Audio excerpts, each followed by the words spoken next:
Some 3,500 years ago, God spoke to the leader of the Jewish people, Moshe Rabbeinu, and told him that once a week the Jews needed a day of rest. Hashem said no building fires, no working on the Mishkan, no preoccupation with the menial tasks of the week. It will be a Yom Shabbaton, and it will be 25 hours to be present, to recharge, and to renew. And Moshe Rabbeinu, our great leader, our great Navi, our prophet, said, O Lord, our God, ruler of the universe, creator of all that is, we will shamor and we will zachor. We will keep and we will remember all that you ask. But if I may, why do we need this day of Shabbat? And Hashem replied, Moshe, my Navi, my prophet, Chaim Sheli, my Zisala. Because someday there will come a time when all week the Jewish people will read and create Facebook comments. And they will think that what they see on the internet is real life. And they will need a day to remind them that it is not. And that is a word-for-word quote from Bamidbar Rabbah, a great work of rabbinic midrash, lots of wisdom there. Of course, our ancestors did not have social media in mind as they were trying to navigate the halacha of Shabbat. But if they could have fathomed the existence of such a thing, I am confident that they would have devoted volumes of literature to the topic. I spent too much time online this week reading all kinds of things about the upcoming senatorial election, about the quote-unquote crusade in Dearborn on Tuesday night, about the state of the world in general, and it had me absolutely deflated, spiritually and emotionally fried. Because, of course, I wasn't just reading the news, which is already depressing, but I was reading the back and forth in the comments, seeing people I know, people in our community, people I love, saying things to one another that they would never say to each other in real life. And it all being egged on by like buttons and random responses from the peanut gallery of encouragement to rebuke, praise, or chastisement. I wasn't in a great place this week. I was not feeling so hopeful this week about us. Until, and this is going to sound like an odd segue, but stay with me, until I went to a funeral on Wednesday. And I never thought that my soul would need a funeral, but this week it did. And that funeral reminded me of so much. And so I want to say thank you, David, Jill, and to your brother Evan and Joe, to all of you and your beautiful families. Because in a time of real loss and heartbreak, you reminded me, and I think everyone in the chapel at Chesed Shel Emet, what real life is, and how much of a treasure it is that we far too often take for granted. You all, of course, spoke beautifully about your mom, and we continue to hold you all close as you walk the journey of Avelut. We're here for you in any and every way that we can be. But please know that you also spoke in such a powerful, universal way about what I think we all know deep down really matters. You spoke about kindness, about giving, about humor and lightness, and most importantly, repeatedly, in the most beautiful way possible, you spoke about love. And while you did, I got to look out into the crowd, and I saw some faces who just the night before, I know for a fact, were going at it with such cynicism and meanness on their phones or laptops, but while you were speaking, they were nodding along to your words with tears in their eyes and down their cheeks. Because sometimes it takes coming together at the most mortal of moments to remember who we are, to remember what is real, and what matters. Our world is complex. No period in time has seen such prosperity, so much innovation, the highest standard of living in human history, and a general lifespan that was unfathomable just a few generations ago. And yet somehow at the exact same time, with all of that prosperity and innovation, has come a plague of despair, of sadness, and of loneliness. We are materially and technologically richer than we've ever been. But emotionally, spiritually, we're in the gutter. And I think a big part of it is because we have been deceived by a digital world. A digital world that would have us believe that everyone hates everyone, that our differences are unreconcilable, that everyone but you is living the perfect life, has the perfect marriage, the most successful children, the healthiest eating habits, and a general existence of uninterrupted joy and meaning. Everyone but you. A digital world that tells us it's all pointless, that hope is dead, and that everything is the way it is because of them. And the them being dictated by an algorithm that knows just how to spike our dopamine levels. A digital world that, here is the very important part, my friends, doesn't actually exist. It doesn't exist. And I can't stress how important it is for us to understand this. An estimated 15% of all social media accounts are bots. 15%. They aren't real people. They're not even people pretending to be real people. They are computer programs. And this one is staggering. Over 50% of web traffic, the majority of web traffic, that means searches, comments, engagement, emails, all of it is from non-human sources. AI, different softwares and programs. Hear that again, because it's incredible. Over half, 50% of web traffic is non-human. Meredith and I were talking about this last night. It would be like driving in traffic on the interstate, and 50% of the drivers are driverless vehicles. It's crazy. And that's not even going into intentional misinformation, deep fakes, clickbait, trolls, and everything else that goes into the duplicity of online interactions.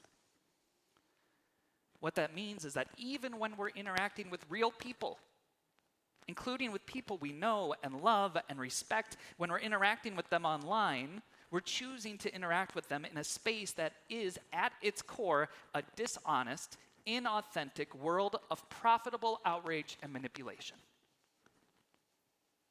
New? So what, Rabbi? You want us to fix the internet? Reject technology? Choose to not live in the modern world? I think this is incredibly important. I really do. Because I think we forget. Because it's with us everywhere. At our desks, in our pockets, on our wrists. It's with us always, and I think we forget what's real and what's not. And so I want to propose something this morning. You know, the mystics of pretty much every religion or philosophy started with a similar goal: to find ways of transcending this world and connecting to a higher one. That's the goal of the mystical tradition: to break free from this world, to connect, to get closer to the divine on a different spiritual plane. The new mysticism, the mysticism we need, the one that we need to create in our day and age, is the idea of transcendence, to just get back to reality. To find the spiritual, emotional, and relational tools to just bring us back to what is true. And that sounds so simple, but it's not even close. And so what we need are pathways back to one another, to the real versions of one another. And I think the ways to do that might sound a little extreme, but I think they're worth trying. First and foremost, I think we need Shabbos. Not simply as this is very different than what we've talked about in the past, not simply as a religious obligation, and not to be seen simply as the beautiful gift that Shabbat is, but truly as a form of treatment and medicine that our modern souls so desperately need. 25 hours away from our phones, away from the digital world, away from the inauthenticity. Second, we need to be in person whenever we can be. It might be inconvenient, and it might require some sacrifice. But again, our souls, our bodies, every aspect of who we are needs human interaction and human touch. We need to shake hands.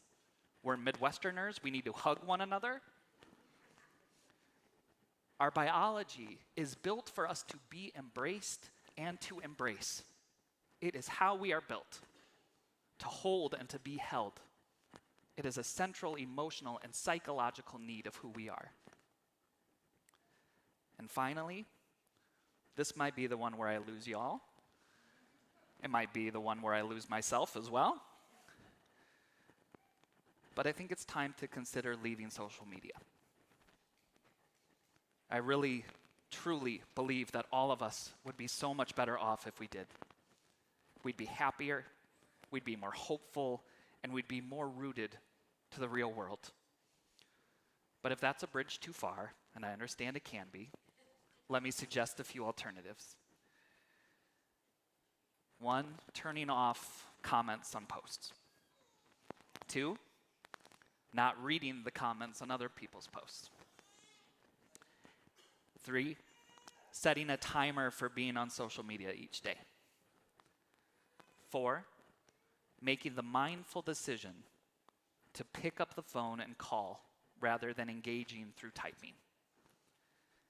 And finally, if we can't be off social media altogether, then taking sizable, meaningful breaks away from social media. Whether it be a week, whether it be a month. You know, our Christian brothers and sisters have this incredible idea in Lent of giving something up for the sake of spiritual nourishment. I feel like Elul could be a really good time for that same idea. Hint, hint. And I get it. I use that fake digital world a lot. I get how hard all of this is. I teach using that world. I reach people using that world. But that world also takes so much out of me. It knows this is important. It knows how to hurt me. It's programmed to know how to hurt me. It knows how to keep me clicking by making me angry and afraid. It's not my friend. It uses me. And knowing that, I still get caught in the doom scrolling, the dopamine hits, the profitable outrage. So yeah, I get it. It's really hard. But especially at this time of year when our tradition is filled with metaphor after metaphor, grabbing us by the shoulders and shaking us into awareness, we owe it to ourselves, we owe it to one another, and we owe it to God to plant our feet on solid ground so that we can remember that at the end of the day, it's all about love. That's what the metaphor means. That's it. It's not some complicated esoteric thing. The king is in the field. Awake, awake, you sleepers from your slumber. Reach a different madrega of spiritual existence. Attach yourself to God through Devekut. All of it is just a poetic way of saying it's all about love. We tend to dismiss the poetry, the mysticism, the deeper layers of theology because we see it as esoteric and confusing. And some of it certainly is. But the ikar, the essence of it all, is really that simple. Just to be. To reveal what is real and true. And to embrace it and to hold on to it because it is there where the treasures and the blessings of life exist. And the evidence for that is simple. The digital world took me down into the valley this week. But the heartbreak of loss and a family's love brought me out. Because even in moments of sadness and grief, there is the beautiful promise of human connection that is far too rare for us in our day and age. We need it. We need the baby namings and the simchas. We need the levayas and the shivas. We need Shabbat and we need Yom Tov. We need hugs and we need handshakes. We need real life and we need each other. Because 3,500 years ago, according to a very reliable midrash, our Creator took Moshe Rabbeinu aside and said, Zisala, take this. It's called Shabbos, and you are going to need it.